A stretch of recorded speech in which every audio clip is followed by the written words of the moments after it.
Asia. It's a continent we cover a lot on this channel, and for good reason. With its rich culture, deep traditions, and some of the most spine-chilling tales you'll ever hear, Asia never runs out of stories to surprise and terrify us.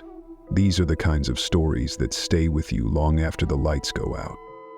So, get comfortable, or maybe don't, and let's explore some of Asia's scariest horror stories. Story 1. Singapore Island Encounter.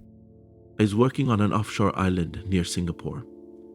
I was the tough, roughneck type, as my work required me to do technical maintenance on ships. That night, I had worked late with my colleague on board a vessel, and we had to stay overnight in the workshop. At around 9+, I went back to workshop for spare battery. Then I started hearing some voices speaking in the workshop. I didn't think much about it, as I thought I could be hearing wrong. Finally, at around 10+, we had completed the job and proceeded to the rest area in the workshop, where we could rest on the sofas. My colleague, who was an old hand in the company, told me to lock the main door and the back door of the workshop. He insisted that workshop lights be turned off, the rest area, which is within the workshop, to have its lights turned on.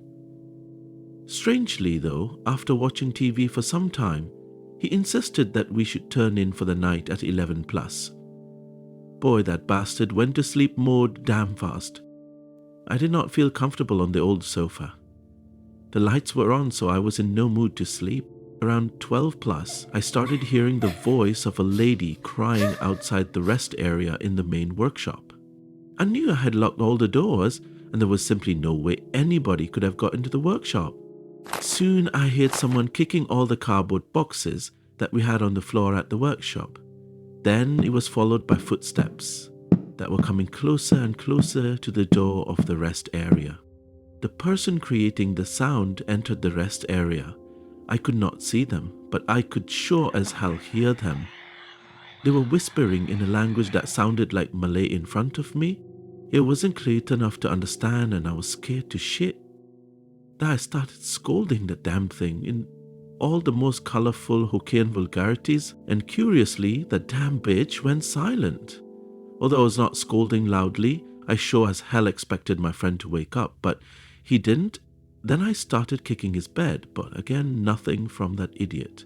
Because I could not wake him up, I rushed out of the rest area into the workshop and switched on all the lights. I spent the rest of the night sitting on a table in the workshop, not daring to sleep. Replaying the scenario in my head, I realized that although it was initially speaking in Malay, but as that thing continued to yabber on, its language had started to degenerate to what sounded to me like utter rubbish. Scary, almost like it was not a language at all. Then I remembered something my grandma told me a long time ago when I was a kid. She mentioned something about how some ghosts are not of human origin but are actually demons and unclean spirits. She believed that when someone dies, they either go up or down. However, these demons of not human origin are never born and are doomed to roam Earth forever. She said that they are capable of imitating and mimicking humans in human forms to lure them in. And something about this situation and that voice made me believe that the voice was not of human origin at all, but something entirely different and something I don't want to mess with. The next day, I sat my colleague down and delicately told him what had happened. But to my surprise, my bastard colleague was not surprised at all. And he told me that he was well aware of that thing's existence. He said that it liked to come in the workshop and stand opposite of the sofa. He then told me that if the workshop lights were on, I would have definitely seen it. Those words from that idiot made me realize why no one wanted to take the night shift on the vessel. After returning to shore that night, I confirmed the story with others, and most of them who worked night shift before had a similar story. After that incident, I always avoid getting on the vessel at night, and whenever I do, I ensure to always turn off the lights and go to sleep as early as possible. Story 2. The Thirsty Ghost. A few years ago, when I was in Japan for some work, I was staying at a very cheap hotel close to a train station called Minami Senju Station, as it was convenient and cheap. My Japanese friend said that the area used to be an execution ground in the Edo era, and a few 100,000 people were killed there. I'm not sure if it was after I learned those facts or something else entirely, but the whole place started seeming spooky to me. For example, there are a few things that never failed to creep me out while I was there. One thing that stood out to me is a Buddha Jesus statue called Kubakiri, which literally translates to neck cutting. The statue was right by the station, and something about the statue always creeped me out. It was tall, and around its neck there was this red bib-like cloth. I never really knew what it was supposed to mean, but with the whole neck-cutting thing, to me it looked like it symbolized blood dripping down. The weirdest part was the name. Like, why neck cutting? I remember asking around, and some people said that the statue was put there to watch over the dead, and no other explanation was given for the name. Every time I passed it, I'd get this weird, heavy feeling like I shouldn't be standing too close. Maybe it was just my imagination. And then there was Namidabashi, or the Bridge of Tears. It wasn't much of a bridge anymore, just another intersection people crossed without thinking. The place started to creep me out when I found out why it had that name, Bridge of Tears. Apparently, prisoners on their way to execution stopped there for their last goodbyes. After the execution, their heads would be brought back and put on display. Although now it's just another street, but once you know the history behind it, it's hard not to picture it, and even harder to ignore it. Coming back to the topic of my hotel, although it was cheap, it was comfortable, and it was a great place to rest. However, staying at my hotel became really creepy when I noticed that someone was turning my slippers 90 degrees sideways every time I left the room.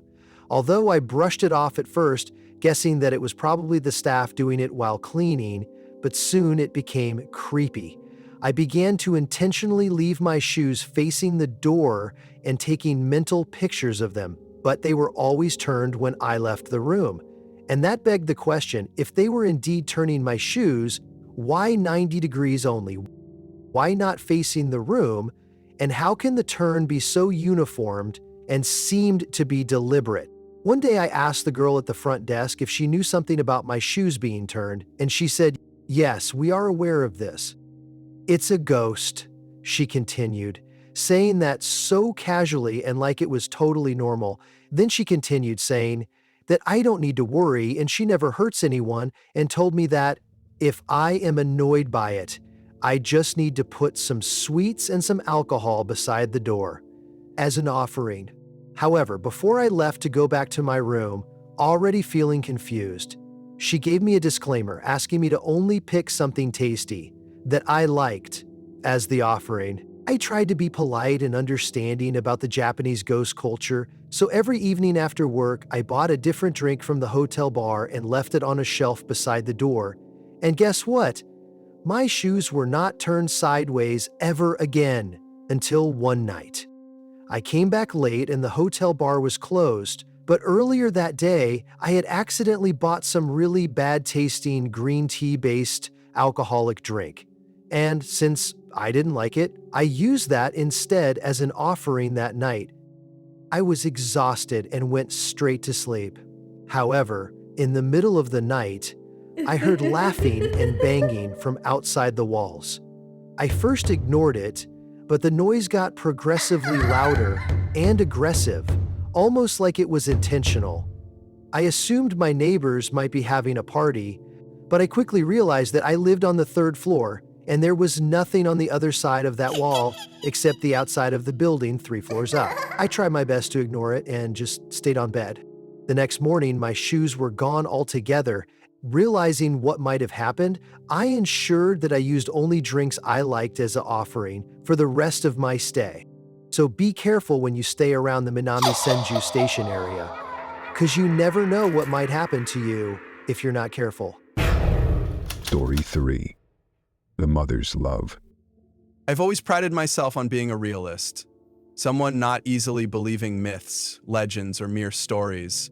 I am the type that puts faith in science and looks for logical explanations, but this story that happened to my sister-in-law is a little strange and downright eerie, and I have no explanations for them. So, a little backstory for you guys. My sister-in-law can't have children of her own, so she decided to adopt. They live in Philippines, a third world country where poverty is rife and where many children remain in need of loving homes, making adoption a viable option for families.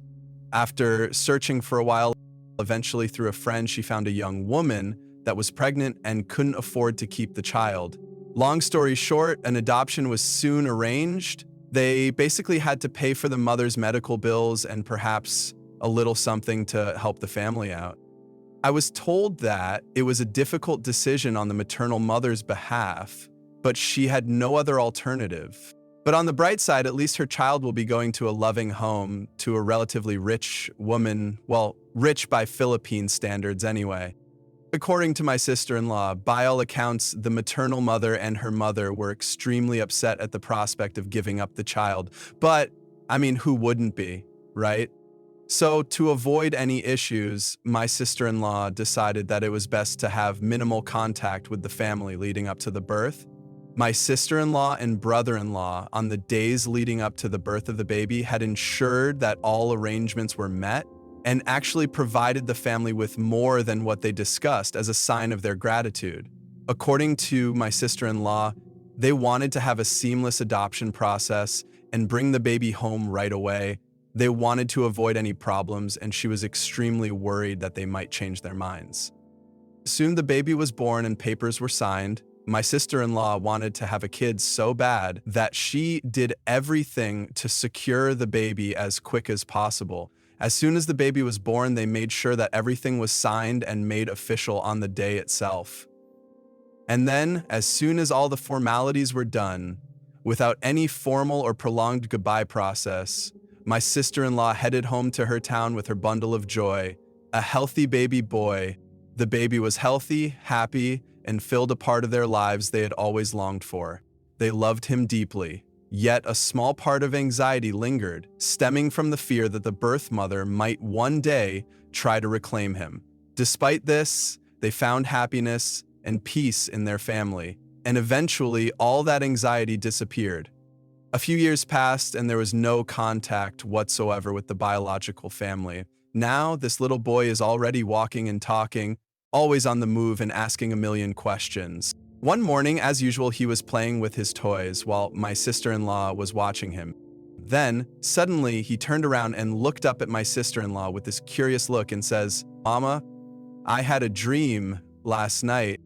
Thinking this was one of his usual dreams about dinosaurs and monster trucks, she prepared herself to be bombarded by a million questions and then said, "Oh, really? Was it a good dream?" Before answering, he thought hard and long. It was as if he had no idea how to answer the question. After some time, he said, "Yes, it was a good dream, but the lady was sad." My sister-in-law paused for a few seconds, then asked, "Lady?" Again, he went into deep thought, then said, "The beautiful lady with long hair. She called me Anak and told me that she was my mama." He then continued, saying that she told him that she was happy to see that my sister-in-law was looking after him, but was sad because she had to go away. My sister-in-law was taken aback but quickly dismissed it as a mere dream. But she was very confused because, as far as the child was concerned, my sister-in-law was his mother, and he had no idea he was adopted. The adoption had never been spoken of by anyone at all, and it was actually hidden from all their peers. Only a few selected people knew of the adoption, and no one in their immediate circle had any idea that the kid was adopted. Hence, there was no possible way for the kid to find out that he was not her biological son. After this strange conversation with her son, something unsettled her. She tried to go on with her life, but a few weeks had passed and she could not get the story out of her head, so she decided to reach out to the biological mother. She spoke to the mutual acquaintance who gave her a contact number for the birth mother's mother, and after some deliberation, she finally called the number. She began with apologies for contacting out of the blue and said that she felt like reaching out and checking on the birth mother and see how she is doing. What happened next truly shocked her. The birth mother's mother told her that unfortunately her daughter had suffered an illness and passed away recently. When she dove into the details, my sister-in-law found out that the biological mother had actually died on the same night that her son had told her that he had the dream, adding to the creepiness of it all. My sister-in-law recalled that the biological mother had called her son Anak when he was born. She constantly referred to him as Anak throughout the adoption process. And turns out Anak isn't some random word, but it means child in Philippines. It's weird, right? But what makes it creepier is my sister-in-law told me that she had never once called her son Anak, and nor did her husband.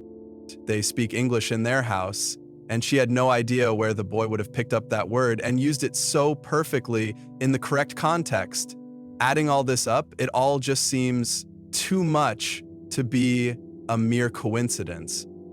Like I said, I'm not the type to believe this sort of stuff. But the fact that the child had a dream of a woman calling him Anak and then proceeded to somewhat describe his biological mother, even though he had never met her or knew she existed, seems creepy to me. We've heard 3 stories today, one from Singapore, one from Japan, and one from the Philippines. Different places, different encounters, but that same eerie feeling. Makes you wonder, doesn't it? Are these just stories, or is there really something out there? If you're new to the channel and liked the video, please subscribe to Supernatural Secrets for more scary stories. Until next time, stay vigilant, stay curious, and may the mysteries of the supernatural continue to captivate your imagination. This is Supernatural Secrets signing off.